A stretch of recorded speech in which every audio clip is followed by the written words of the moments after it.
Thank you for listening and welcome to the Life Radio Show, a proud member of the SJ Network and Breaking the Fourth Wall Entertainment. I'm your host, Don Smith. This week I talked to the one and only Bruce Starr. We talked comedy, comedians, and the 80s golden age of comedy. If you enjoy the show, like and follow the Life 1069 on Facebook and Don Smith Comedy on Twitter, or tune in live on Tuesdays from 7 to 9 p.m. on WWSU 106.9 FM, or you can stream the show live at wwsu1069.org.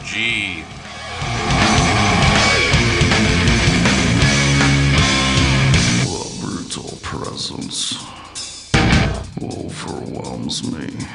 The brutal presence overwhelms me. This podcast is part of the SJ Network.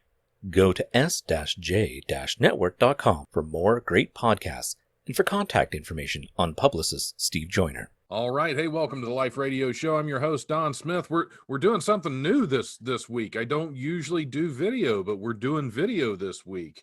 We're zooming through video, so not sure what the quality is going to be, but we're here anyway. My guest has already zoomed in with me. Want to welcome to the show Bruce Starr. How's it going, sir?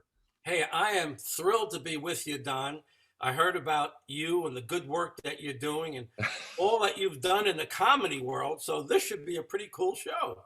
The good work that I'm doing. I feel like a preacher of some kind now. I've heard about your good work and that you've done in your outreach, your comedy outreach program. Well, sometimes when you take on these comedians, sometimes it is a comedy outreach and sometimes you're dealing with professionals. So you never know what you're going to get until they come to your club. That's true. So tell me a little bit about yourself. What got you started in this world?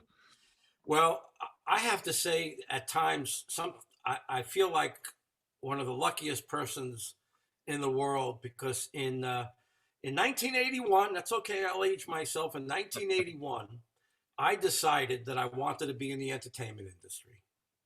And I was sitting in Boston, and I actually had a couple of guys come back. They went to BU, and they went out to LA to work, and then they had a writer's strike, and they couldn't work. So they came back to Boston instead of sitting around in LA to party some more. And some of my friends were friends with them. And a bunch of us, 5 or 6 or 7 of us, went out every night in Boston and just had a great time. And I really got friendly with them. And when they said to me, "So what are you doing?" I said, "Well, I just got finished with a jewelry business. I'm kind of semi-retired. I'm playing some golf every day." And they said, "Well, why don't you come out to LA? As soon as this strike is over, we'll be back there and we'll see what we can do to get you started doing something." I said, "Wow, that's the kind of thing I need to hear to know what I'm going to do next." So I packed up my house, sold all my furniture, packed up my car, and I drove cross country to Los Angeles. And it was quite a ride. Yeah. Not something I suggest for the lighthearted, but when I got to LA, I was staying at my sister's. It's good to tell this longer version because when I do my show, I tell little bits and pieces of shorter versions. So if you're happy to hear this story, I'm glad to tell it. Oh yeah. Great. So I might break in every now and then because I do have to say that no breaking in. No. Okay. I won't break in then. Thank you. Because when I get on a roll, I'm at the age where if I forget where I'm going, I'm going to take that out on you because I don't know where I was or where I'm going. So let's just respect that. I'll hold my questions till the end of the story. Okay. So here I am living with my sister out in LA in Beverly Hills of all places. And my buddy Mitch picked me up who lived out there. We went to Northeastern University together in Boston. And he picked me up in the car. And he took me to this place called the Improv. And he said, "Go in there, go on. And that's where you're going to go. You want to be in show business? That's where you're going to go."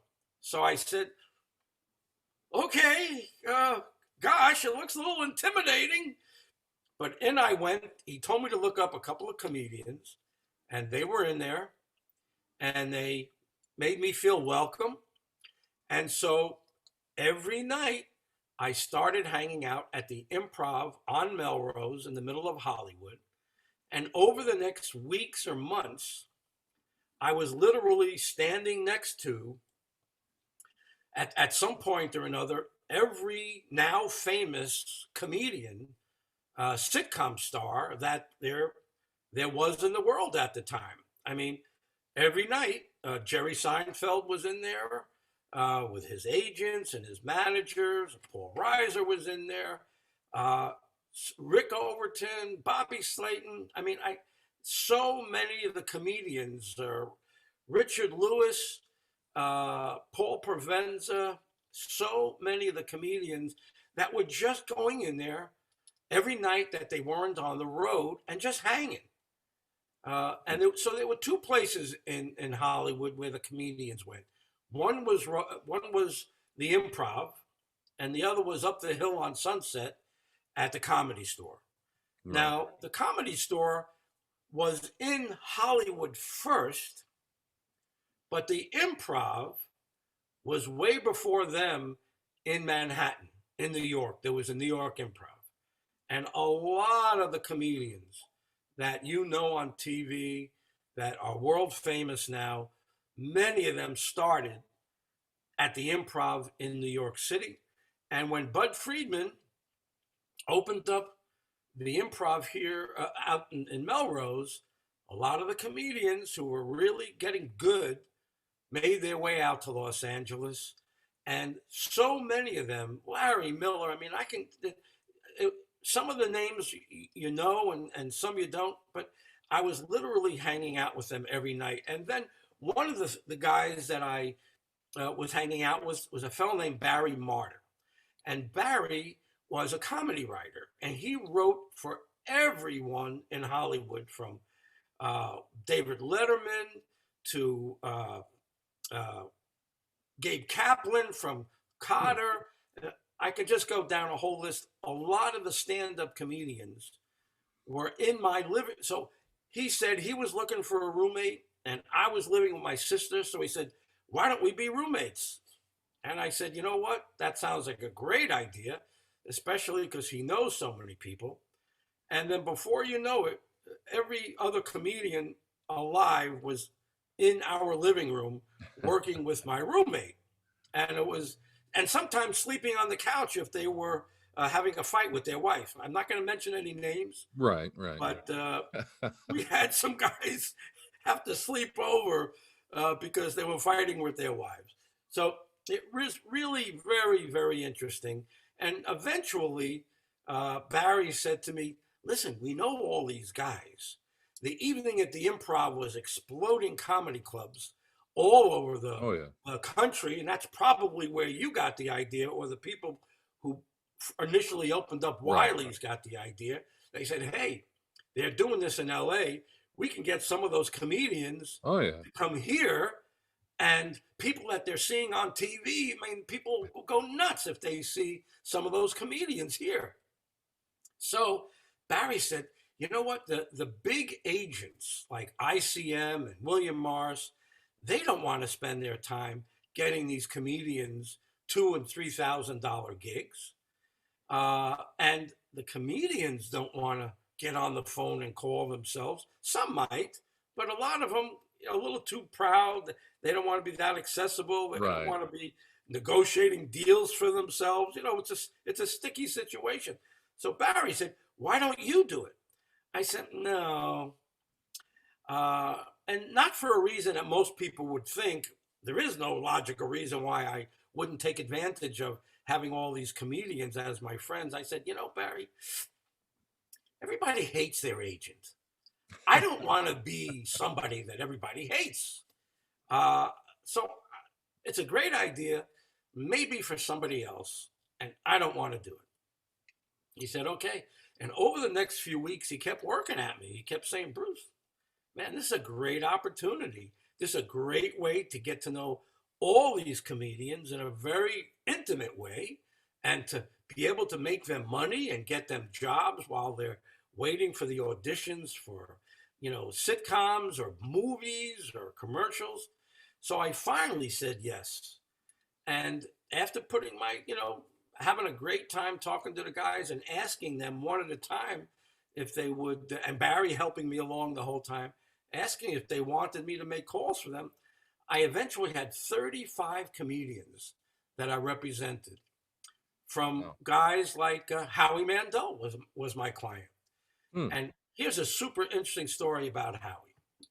Howie was on a show called Saint Elsewhere at the time. You remember that?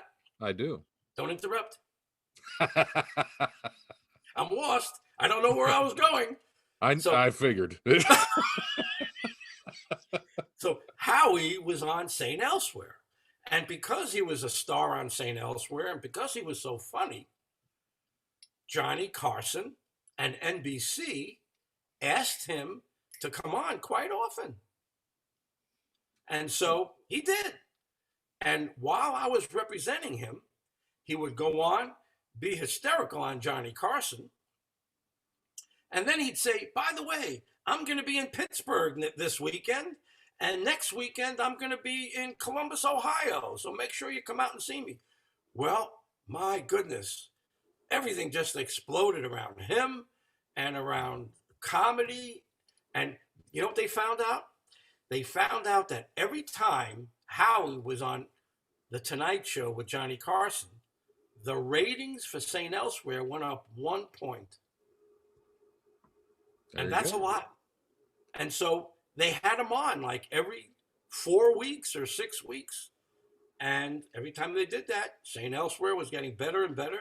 And he was announcing the gigs I was getting him. So that was one of the great experiences that I had working with Howie Mandel when he was getting on Carson and being the star of St. Elsewhere. I had people like the Unknown Comic. I remember him. The guy from the original Gong Show, the Unknown Comic, the guy who came in on with a bag over his head with the eyes. And Murray Langston was just one of the funniest guys. And I represented him. And he would ask Barry to go and open for him. I remember one weekend we went out to a club in Dallas, and they all took me along. The agent gets, here, come along, here's some crumbs. Come on, come along. We'll feed you dinner and you'll be happy. I said, okay, listen, that's not a problem. So when I tell you, I was so entertained by Murray on and off the stage. I mean, when every waitress that came by, he had something funny to say to them. And he was really one of the funniest guys, kind of the same kind of, act that he had inside the bag. He had it without the bag. And he was just great. And I got a chance to go and travel every once in a while with some of the guys that I represented. So it was a really super wonderful opportunity, and to be there at the beginning of Evening at the Improv. Oh my goodness. And not only did I get a chance to have this business that exploded, if you look at some of the shows in the first and the second year, I was in the audience for a lot of them, sitting there and enjoying it and laughing. And lots of times I don't know if you ever saw the show, but they have the comedians walking through the crowd before they get to the stage. And I was in that crowd, and I was in a bunch of skits that they did. And for someone who just came out from Boston, hey, I was having the time of my life. It was fantastic. Yeah, that's awesome. Because that's right in at the comedy boom, right in the 80s. It just kind of exploded. I don't know if it was cable television that helped it. Just everything that happened to line up and just push comics, comedians, comedy in general. As that's you mentioned Wiley's. Of course, Wiley's opened in 1982. Again, right there in the beginning. It's Ohio's oldest comedy club. So wow. Well, I know that Evening at the Improv, when it went on, it was probably the first year or so. It went on syndicated television, which meant that it was probably making independent deals with every city unless it had, an agent got involved and got the whole thing going. But they probably were on like 11 o'clock at night or 11:30 or 12. And then A&E stepped in, like you said, on cable. Yeah. And it became A&E's Evening at the Improv. And then, boy, once it went on cable, it was on everywhere. I don't know if it was everywhere, not just everywhere in the country, but probably in Canada and who knows where else. And boy, that's when things went crazy. Yeah, well, that's when the bigger names would get the HBO and the Showtime specials, and they kind of like the Netflix specials they all fight over now. But yeah, that was before Netflix, kids. There was Showtime. Yes, and HBO. And that's Yeah. how they got found. They Yeah. got found by going on stage and doing 15 minutes along with 20 other comedians. Yeah. And the most amazing thing about it was you never knew who was sitting in that audience. Maybe Yeah. there was 15 people, maybe there was 150 people, but out of those 150 people could have been the guy that booked comedians for the Tonight Show. Right. Could have been the guy booking comedians for Letterman. It could have been the head of comedy production at Universal Studios. And my buddy, Mitchell Bank, was in charge of the comedy development over at Universal Studios for a guy named Al Burton. And we became friendly. And we go to the Improv and a Comedy Store together quite a bit, he said, in his memory. And he'd go looking for the next guy that he could put on his show. And I do have a funny story that he told. He was up at the Comedy Store by himself, and he was watching one guy after another. And one guy just blew him away. He was so funny. And when he came off stage, my producer buddy Mitch followed him outside and said, "Hey, listen, I really like what you did. I'm a producer. I'm a sitcom producer. You have to understand, at the time, he was about 24, 25.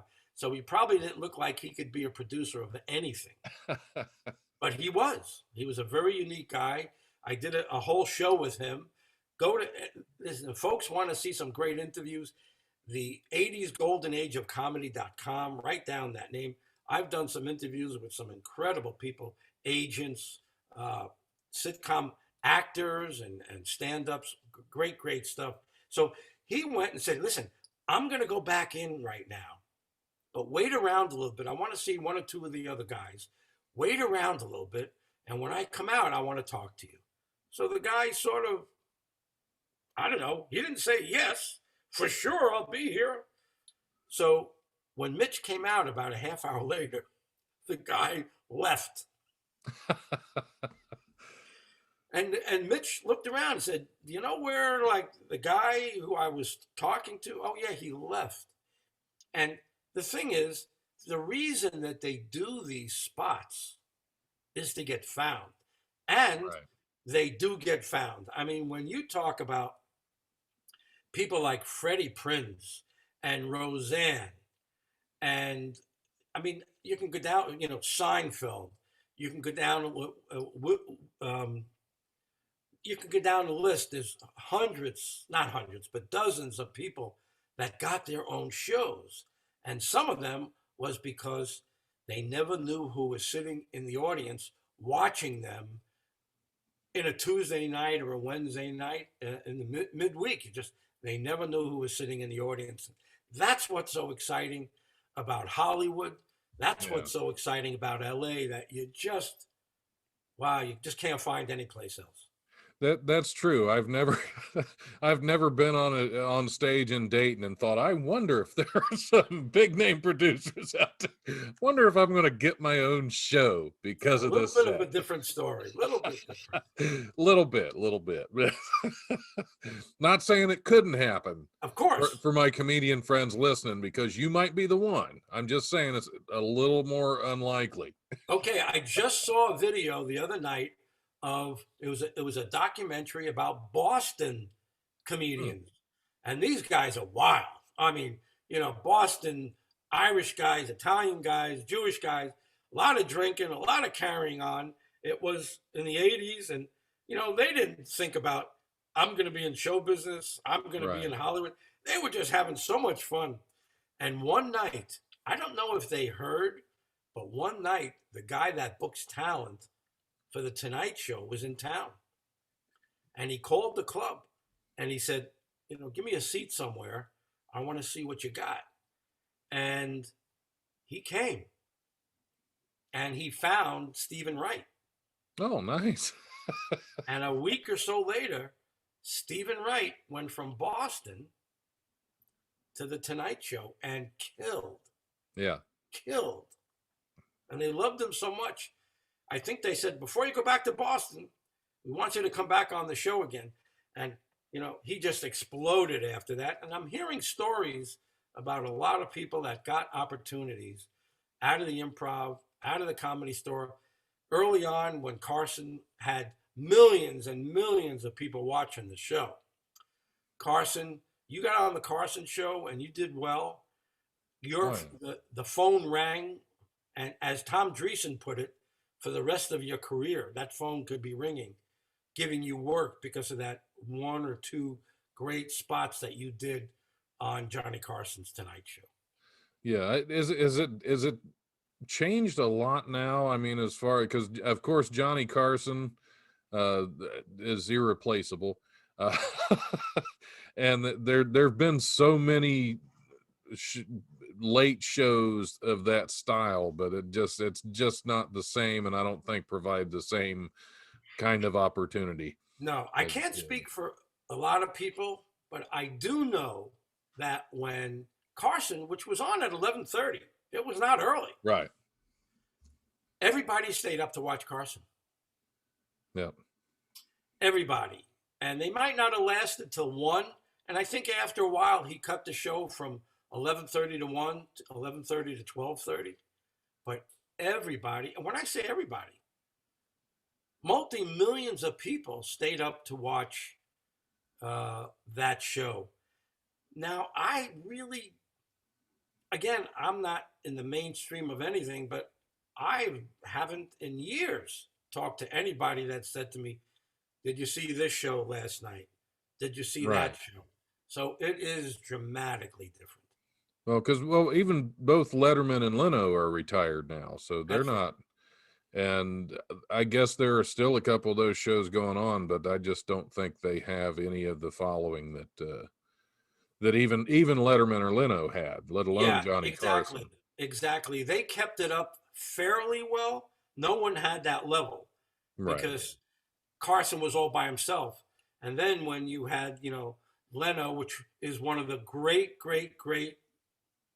stand-ups of all time. You may or may not know that from watching his comedy on the Tonight Show, but he was the hardest working guy, and he was a Boston comic too. And he came out of Boston and just killed it when he got here. But imagine if you have Letterman here and you got Leno here, you're splitting the audience, whether it's an exact split. So no one had it like Carson did. That's true. Yeah, and a lot of people don't realize that some of these bigger names started out as comedians. I don't know that a lot of people even know that Jay Leno started out as a stand-up comic before he ever got into his show. Oh, and let me tell you something. No one was harder working than Jay. Let me give you an idea.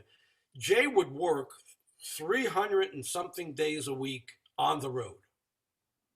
And when he wasn't on the road, he started off at the Sunset Comedy Store, got on his motorcycle, and I remember seeing him pull up a lot of times, took his motorcycle from Sunset down to Melrose after doing a spot at the Comedy Club and did a spot at the Improv.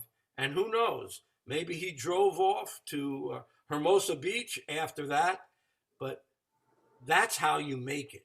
You work your butt off. And he didn't get that Tonight Show because he's a great looking, suave, debonair guy. He got it because he was the most respected comic of that time. Yeah. Well, yeah, when the more you get out, the more you're seen, the more shows you do, the more other comics you know, the more connections you have. Yeah, it just builds. And that's the tricky part about doing comedy in the Midwest. I mean, I'm here in Dayton, we're fairly lucky because we have Dayton, Columbus, Indianapolis, and Cincinnati all fairly close, but still, I mean, there are some nights that even between all four cities, there are no shows, no open mics even. It's rare, but I mean, with COVID, there are a lot more nights now, but I mean, there used to be comics even in Dayton that would do 3 or 4 shows a night when they could. That's good. But That's it's good. still, it's not like New York City where you can do 7 or 8 shows in one night and just They go did down a that. strip and hit them all. Exactly. They did Yeah. that. Yep. I know. Well, yeah, some of my friends have gone to New York City and done several weeks where they've done shows that frequently. And it's like, Yeah. wow, that is, And they probably cleared $85 or $90 that night. yeah, exactly. That's exactly, because it's rough. People don't, even the road comics. I have a great amount of respect because I'm planted. I have my house. I have my club. I'm planted here. The road comics are just that's kind of a rough lifestyle there for a long time. Oh yeah. And I would imagine I'd imagine that the older you get, the more rough it becomes. Oh, and it's a little bit sad to see some of the guys that I worked with 40 years ago.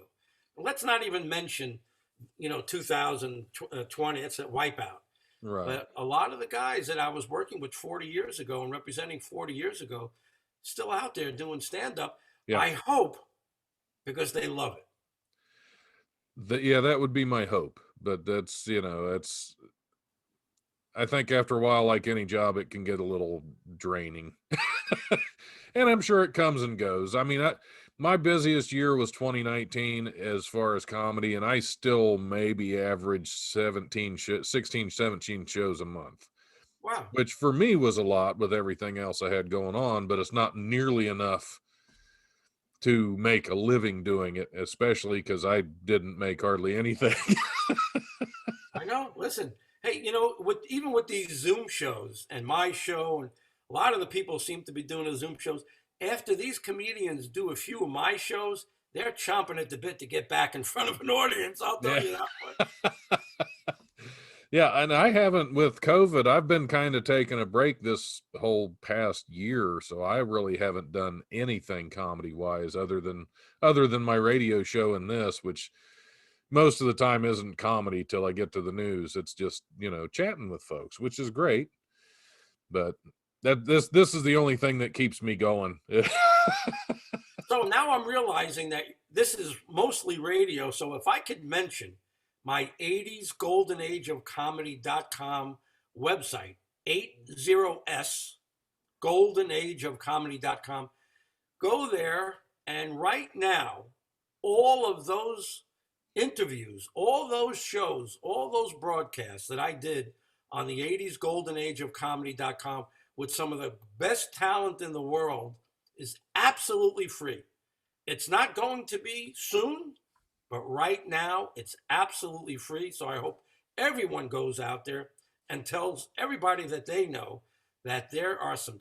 I have been so entertained, and I've learned so much from these guys that I didn't know this about them when they were, I represented them, and the stories I'm hearing, how they made it, just incredible, and it would be entertaining for anybody to watch. Oh yeah, I have a fair amount of local comics that listen to my show and listen to me on the radio, and I'm sure they'll definitely comics especially definitely want to hear those things. Hopefully everybody does, because those are some of the, back in the 80s, those are some of the guys that built comedy for a lot of the rest of us now. Exactly. And not only that, but almost in every show that I've done, the comics themselves, I didn't ask them. I didn't say to them, so what do you suggest for a comedian today? I never said that. But almost every show I've done, they've put out some pearls of wisdom, great advice to anyone wanting to be a more established comedian than they are now. So it's invaluable. I hope the comedians do spread the word because they will learn a lot from each and every one of these shows. Absolutely. Well, I think we're going to have to take a short break now so we can break this up and get it out over the radio so that everybody will know about 80s Golden Age of Comedy.com, because we have to get that out there. When we come back, we're going to hit some news stories with Bruce Starr, and we're going to see what's going on in the world. So you're listening to the Life Radio Show. Don't go anywhere. We'll be right back. So a lot of people have been asking me, hey, how do we fix all the world's problems? And really, what the solution to all of our problems is that we just need to open up our hearts and love everybody, even people that don't really deserve to be loved because they're horrible, rotten, despicable, stupid people. Because even Jesus, Jesus loves everybody. So he said you should love everybody. So just love everybody and just make you better. I mean, we still hold people accountable for the horrible, rotten, terrible things they do, but don't carry the anger and hateness in your heart. Just have faith that Jesus is going to stick it to them in the end. Leave that up to Jesus. Leave that part up to Jesus. You shouldn't do that. Okay. Love you. Bye.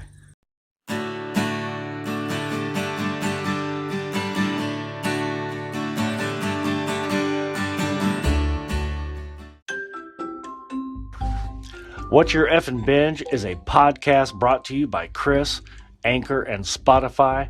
And what we talk to our guest about is what they're currently binge watching on TV. And what we do is we like to take a different approach. I don't want to know what the name of the show is that they're going to talk about before they come on. I have to actually guess it. So I ask them who, what, when, where, why, and try to figure out what it is that they're watching. A lot of times I'm able to guess it, and sometimes I'm not, and that's fine. That adds to the comedy of the show. We like to bring our guest on, whether they're a model or an actress or a producer or musician, and just let them have a platform to be able to tell everybody what they have coming up next, and also entertain everybody with what's worth watching. So I hope everybody tunes in for the next episode of What's Your Effin' Binge. Thanks. It's Chris. Hey, this is Don Smith. I want to take a minute to tell you about The Devil's Apple, a new book by my friend William Morris. It's the true and brutally honest story about Bill's own battle with addiction. It was written for those struggling to overcome addiction as well as those watching a loved one struggle. In Bill's own words, you work just as hard to be an addict as you do to be clean and sober. You can find The Devil's Apple on Amazon.com, and for a limited time you can get it for free on the Kindle app. All right. Hey, welcome back to the Life Radio Show. We are still zooming along, recording audio and video tonight with my guest Bruce Starr is in, and we're going to push back the news stories because Bruce made the offer to share some stories about some of the well-known comics that we might know. Now, who is it you can share a story with without getting in trouble? Well, I don't know about that, but there's a couple of guys that I can tell you about that are so big that they're not going to worry about little old me sharing things about them that everybody knows. But there was there's one of the most famous. Now you don't know him as a stand-up comedian, but Larry David is by far one of the most successful TV people. Of course, Curb Your Enthusiasm Right. on HBO, and people that had HBO never missed it. They just would never miss a Curb because you just never knew what was going to happen. But before he got super successful on Curb, he was one of the writers and I think producers of Seinfeld. Yeah. And he and Jerry went way back, starting at the Improv in Manhattan. And the thing is with Larry, if you know the show and like the show, he has a bit of a attitude. He has a little bit of disdain for people. Yeah, it's a good way to put it. Yeah. And that just doesn't come from midair. He's that way. And one time, when he was up on stage at the Improv and the place was packed and there was hundreds of people in there, and all of a sudden this guy with this big hair, big brown willowy hair, and glasses comes off the stage, and he's soaking wet and he's cursing up a storm, just cursing. And as you come off stage, to the right is a big mirror. And he looks in that mirror and he starts cursing the audience, cursing himself. And I should have set it up. It's a lot better if I would have said that guy was Larry David. So, when someone, you might not be a great stand-up because maybe your ideas are not perfect for stand-up, but obviously those ideas are great for what came across on Seinfeld and later 100% on Curb. So when I saw him coming off, I didn't know who the heck it was. I went, wow, I'm getting out of the way. This guy was, sweat was pouring off him. His arms were flailing. And then they said, oh, that's Larry David. I said, okay. I said, yeah, that happens to him all the time. So he had a bad set, is what? No. Oh, okay. And his sets were like that a lot. The audience did not like or love Larry David because he is who he is. I mean, I think he's better for TV where people can sit home and not have to like him. But listen, there's a guy that can prove that you keep going. And even if one aspect over here doesn't work, you try this one. I mean, no one is more successful than Larry David, and he and Seinfeld started together in New York. So another time, there was a guy who, and this time I'll save the name for later. There was a guy who worked for 2 weeks, and Bud Friedman, the owner of the Improv, and Mark Lanow, the owners of the Improv, gave him like the prime times, like 10 o'clock.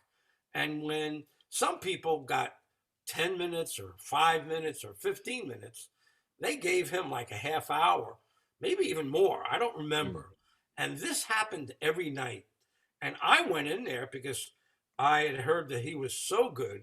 I went in there and I'm seeing all these characters and all these things that he's trying on stage. And the audiences are just howling. He's just killing it in there. And that person was a week away from going to Saturday Night Live and getting on the cast of Saturday Night Live. That person was Billy Crystal. Oh, okay.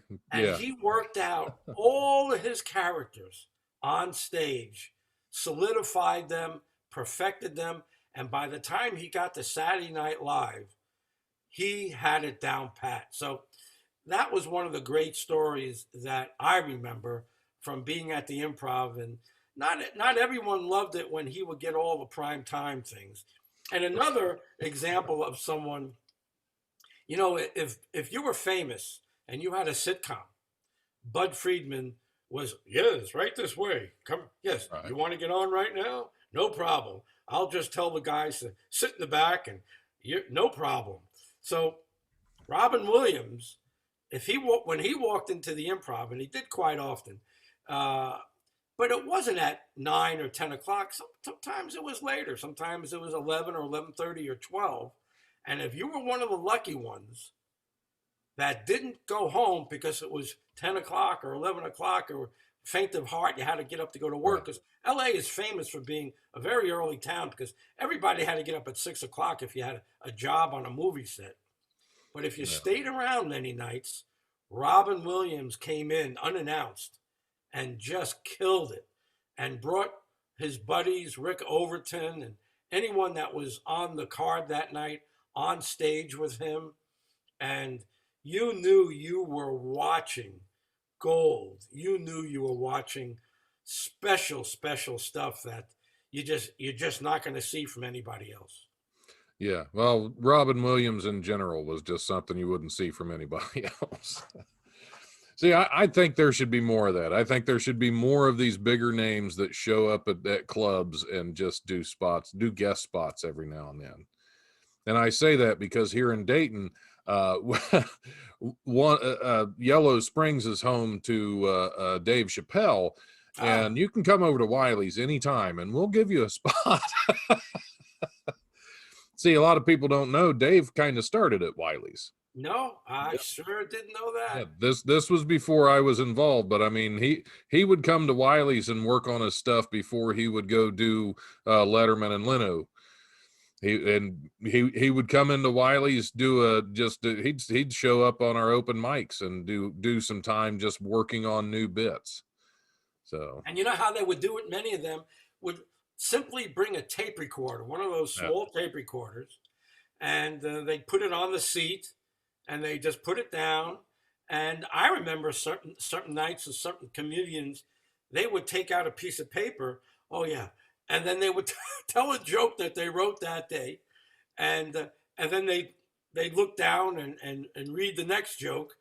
And that night they'd go over to Cantor's on Fairfax with all the guys, and they would listen to the tape recording of how it went. And that's how they built their act. Because you know what, if you went on Carson, or if you went on Letterman, and if you went on Leno, and you did 5 minutes, that 5 minutes was kind of gone. You couldn't keep doing that 5 minutes. You had to keep coming up with new 5 minutes, especially if you wanted to get back on those shows. Yeah, absolutely. And a lot of people don't realize that open mics, that's what they're there for, is to keep doing those, to keep working on new stuff. Because that's one of the things I love to do there for a while when we were doing our open mics at the club, which we still are. I just haven't been up in quite a while. I would go up there. There were nights I went up there with stuff, a whole notebook with stuff that I wrote as recently as 20 minutes before going on stage. And some of it was crap, but that's how you find out. You don't know until you tell it. It's like, okay, that one's crap. and all of your comedians and all the people that are dreaming about being a comedian or bettering themselves, even go watch those open mic nights, because you're going to learn maybe more what not to do by going to those mic nights, but then pay the few bucks to your club and go there on Friday. Here's something they may not think about. Pay that few bucks on Friday and Saturday night and go watch those New York comics. Yeah. Go watch those LA comics and learn everything that you can from them. Yeah, there's nobody that goes on stage that you can't learn something from. Absolutely. Whether it's what not to do or what to do. It's either way, you'll learn something. Yeah, I had a fellow named Mark Scheffler, and you should definitely watch this show. Do you know Mark? I spoke with him not too long ago on the show. Okay, that's right. He knows Stephen Joyner. That's right. That's how I found him. So thank you, Stephen, for putting us together. Yeah. But the most interesting thing about Mark is when he knew he wanted to be in the business, he went to New York, and his father put him on what he said was a limousine up to the Catskill Mountains. And he got a job through BSing his way. He got a job backstage, doing this, that, whatever it was, working with lighting for a year. And could you imagine the education that you would get from the greatest comics of the time, all coming and working at that stage, at that theater? What an education in comedy you would get from just watching those guys. Yeah, that was a big deal for a while too. The Catskills, yeah. Oh yeah. Awesome. Some of the greatest names on TV all worked there. Shecky Green, Alan King, just so many of the great people that were so respected. Milton Berle, you name it, they worked there. Yeah, those are all the ones that made the Friars Club roasts great. Oh, Don That Rickles. are now no good at all because they're Comedy Central roasts, and they Comedy Central isn't big on comedy these days. I don't think. Isn't that funny? I never understood that. Yeah. They used when Comedy Central first started, they had a lot of stand-up shows, and then they just went to reality shows like everything else, and it just oh well. I knew there's a reason why I don't watch that show. It's because they That's don't do the kind of comedy I want to see. exactly. And there's so many kinds of comedy that I love, but if you're going to be if it's Comedy Central, you need to do your fair share of stand-up. Absolutely. All right. Well, should we cover a couple news stories just to make sure we don't Sure. miss anything? For sure. All right. Well, let's see what we have here as everything reboots, as this entire website decides it's going to shut down. Okay, it pulled up a story I wasn't even looking for it to pull up, but we'll go ahead and start. Police in Los Angeles said 6 people were arrested after altering the Hollywood sign to read "Holly Boob." In what the alleged perpetrator said was a breast cancer awareness message. The Los Angeles Police Department said 5 men and 1 woman climbed the hills surrounding the sign and threw a tarp bearing a giant letter B over the W and added a dash to the final D to make it look like a second B. A few hours ago, a group attempted to vandalize the Hollywood sign. Los Angeles landmarks are precious to those of us at LAPD Hollywood, and this was way uncool. Is that an LAPD statement or what? That is way uncool. Not to mention the terrain is quite steep and dangerous. Hollywood patrol officers have arrested all 6 individuals. Yeah, I was thinking the same thing, that it is very treacherous. I've never even been up there. I've only seen it from behind, but I don't think your Dayton police are going to say, way not cool, man. Yeah, that is way Far uncool. Way not cool. Nope, that is not. That's and that's on a tweet too. So they put that out over Twitter. That's LADP Twitter account said it is way uncool to put out Holly Boob now. That's okay. That's I would think there are better ways to get the word out about breast cancer, as if yeah. Nothing is sacrilegious anymore. It's like, everything. Yeah. Everything goes. The internet went into a frenzy on Tuesday after Euronews resurfaced a 2016 study about scientists, quote, teaching spinach plants to detect explosives and send emails. The study, titled Nitro-Aromatic Detection and Infrared Communication from Wild-Type Plants Using Plant Nanobionics. That's a mouthful. Was originally published in the journal Nature Materials. Plant nanobiotics refers to the scientific practice of altering plants with extremely small particles to give them new abilities. In the study, researchers from MIT and the University of California, Riverside embedded tiny sensors made of carbon nanotubes into spinach leaves so they could detect nitro-aromatic compounds, which are often found in explosives. Once the roots came into contact with these compounds, the sensors in the leaves issued a fluorescent signal that was detected by an infrared camera attached to a small computer that sent researchers an email alert. So we have spinach now that is detecting explosives, which is good. You don't have to have the bomb-sniffing dog anymore. Just send in your greenery, I guess. So they didn't need Popeye or anything anymore. Right. They don't. Yeah. they cut out all the nonsense.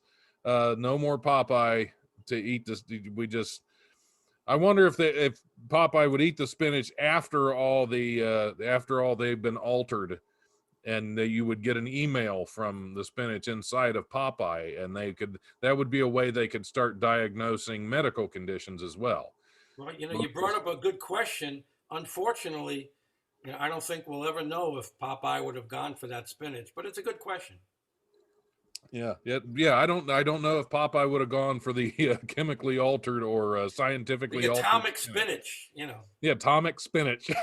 I'm going to write that down as a possible episode title: the atomic spinach, just because. My pleasure. Just because that's a good episode title and band name. That would be a good punk band. Ah. We're jamming to the Atomic Spinach. See, that's what happened when everything went blank before. I actually lost one of my news feeds. It just blanked out on me. So we'll see if we can find that one again, because there were quite a few stories I wanted to cover off of UPI. But we've got time for a couple more anyway. But let's see what we have here. Let's see. Migratory birds getting drunk. That's always a good idea. We'll start with that. Did they lose the direction that they were going? I'm guessing they would have just gone around in some kind Circles. of crazy fashion. Yeah. Yeah. It's harder to fly when you're drunk. I never stopped a lot of pilots I know, though. A species of bird making its seasonal return to North Texas is drawing attention from neighbors who witnessed the avians engaging in unusual behavior, getting drunk on fermented berries. Residents in the Fort Worth area said the cedar waxwings return to North Texas around this time of year, but they have noticed this time around that the birds are frequently seen acting disoriented and flying into windows, as one does when drunk, after eating fermented berries. Because they eat predominantly berries, sometimes they eat berries that have fermented and are a little bit past their prime, said Rachel Richter, a urban wildlife biologist with the Texas Department of Parks and Wildlife. Sometimes they tend to overindulge a little bit, which can get them intoxicated. So there you go, flying into windows and acting disoriented. I do that a little bit myself from time to time. I thought I was the only one that walked into glass windows, but I'm glad to hear that birds do that too. Yeah, and there's not even for a Windex commercial either. Seems like a waste of a good bird. Seems like a waste of a good drunken bird. And I would think in Texas they really wouldn't worry about it too much, because isn't that like a state where you're supposed to just mind your own business? I don't know about that, but they do a lot of big things there, and it's quite a different place there. But you know, if they have birds that knock themselves silly by crashing into windows, and that sounds great to me. Yeah. You'd think this whole time the coyote was doing it wrong. They should have just got him drunk. Oh, let's see. This just, I saw this headline and it just seems really weird to me. A New York State house built as the first 3D printed home in the United States is being listed for sale online with an asking price of $299,999. The Riverhead home, listed online by Zillow, was built by a company called SQ4D, using an autonomous robotic construction system that involved a massive 3D printer creating each piece of the home at the building site. Built with concrete, this home will deliver strength and durability that conventional wood frame construction cannot match, the company said. The 1,400 square foot home features 3 bedrooms, 2 bathrooms, and a detached 2-car garage. There you go. The first 3D printed home. Sounds interesting to me. I'd like to see what it feels like to get in that house. And it doesn't really look that special. It's just here. I'll let you take a look and tell me if you would pay almost $300,000 for that home. It doesn't look like all that much. Very plain. Yeah. Maybe it's the land it sits on. I don't know. It's got to be something to it. But there we go. That's the age we are now. You know, the comedy boom is over. Now we're plastic housing. Paper printed housing. Okay. Yes, yeah. I wonder if you still have to coat your couches in plastic like the older ladies do in the. Yeah, if you have a woman, a wife, or a mother, that you still have to do that. Okay, that's good. Because that's an art. I don't think that should be an art that's lost. No. Let's see what's this. This one came up on metro.uk. A duck has taken to surfing like, well, a duck to water. A surfing duck, is that really that big of a deal? That doesn't seem newsworthy to me that a duck can now surf. Is it on a surfboard? No. The adventurous bird has worked out it can catch waves and make its way to the beach without having to paddle. 8-month-old Duck, that is his name. It's a duck named Duck.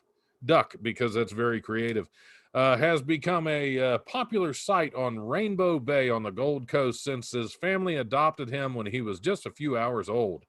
He even has his own Instagram account.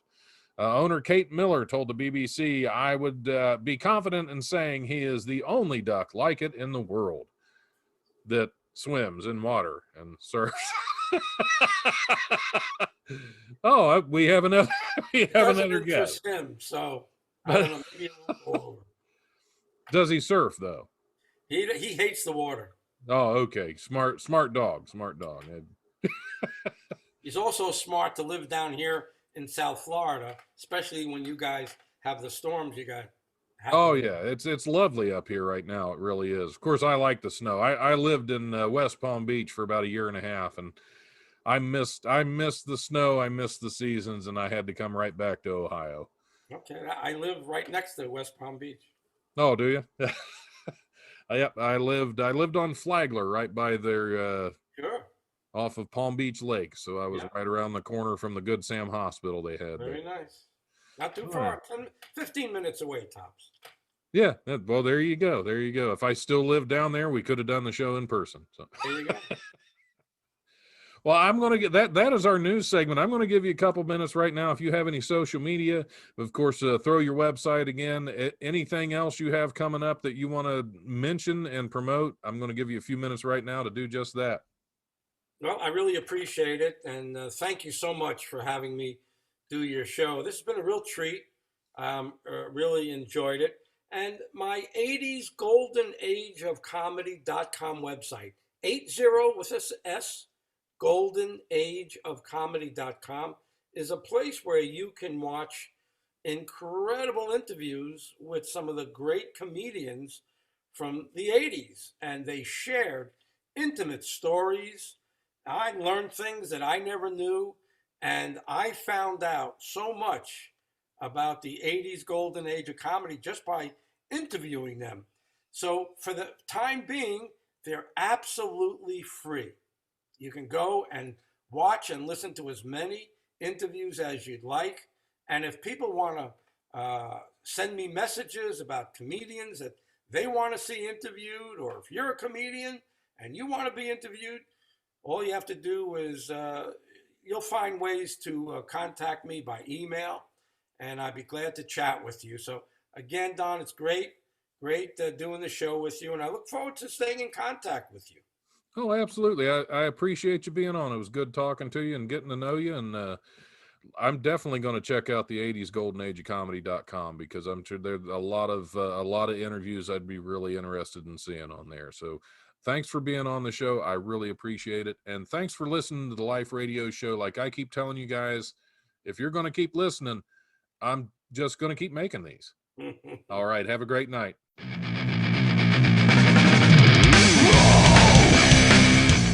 Thanks for listening to the Life Radio Show podcast. Check it out wherever you listen to podcasts. Remember, if you want to listen live, we are on Tuesdays from 7 to 9 p.m. on WWSU 106.9 FM. You can also stream the show live at WWSU1069.org, and we go Facebook Live at the Life Radio Show's Facebook page. If you have suggestions or comments, feel free to email thelife1069@gmail.com.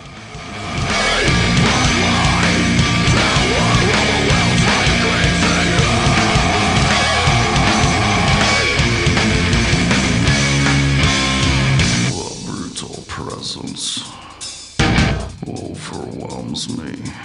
The brutal presence overwhelms me. I'm in the background right now, but I'm still part of it.